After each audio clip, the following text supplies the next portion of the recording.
தமிழ்நாட்டில் முதல்ல தேர்தலில் போட்டியிடும்போது 10% ஓட்டு வாங்கினீங்க. அதுக்கப்புறம் இப்போ இன்னும் 1% கூட இல்லை. நாங்கள் நடத்தும்போது இயற்கையாக வந்தது.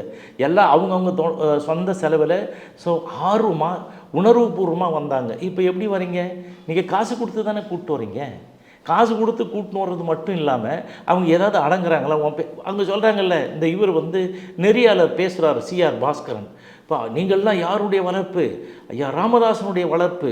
நீங்கள்லாம் வாழ்கன்னு சொல்லுங்கண்ணா. எவனா ஒருத்தனை வாழ்கன்னு சொல்கிறேன்னா? அதே அன்புமணியை சொல்லி, இளைஞரணியை சொல்லி, அவர் பேரை சொல்லி, நீங்கள் அவருடைய தம்பிகள் தங்கைகள் அன்புமணி வாழ்கன் அவர் சொல்கிறாரு. ஒரு ஆள் கூட பேசலை.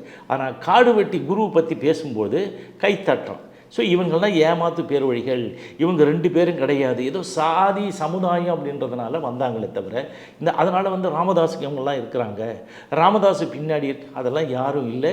இந்த இளைஞர் என்ற பேருக்கு நீண்ட காலத்துக்கு அப்புறம் என்ன நடக்குதுன்றது பார்ப்பதற்காக வந்த பார்வையாளர்கள் தானே தவிர அவங்க ஒட்டு மொத்தமாக இங்கே எதுவும் பண்ணிக்கல. இதுக்கே நீங்கள் என்ன பண்ணீங்க? எல்லாருக்கும் சாப்பாடு கொடுத்தீங்க, பணம் கொடுத்தீங்க, உற்சாக பானம் கொடுத்தீங்க, வண்டி மாப்பிள்ளை மாதிரி ஏற்றி இங்கே கொண்டு காமிச்சிட்டு கொண்டு போய் விட்டீங்க. இதுக்கு நடுவில் என்ன ஒரு பனியனை வேற போட்டு விட்டீங்க ஊர் சண்டை இழுக்கிறதுக்கு.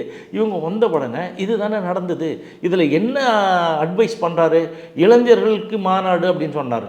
ஆனால் அந்த மாநாடு யார் நடத்துறது? பாட்டாளி மக்கள் கட்சியா இல்லை வன்னியர் சங்கமா?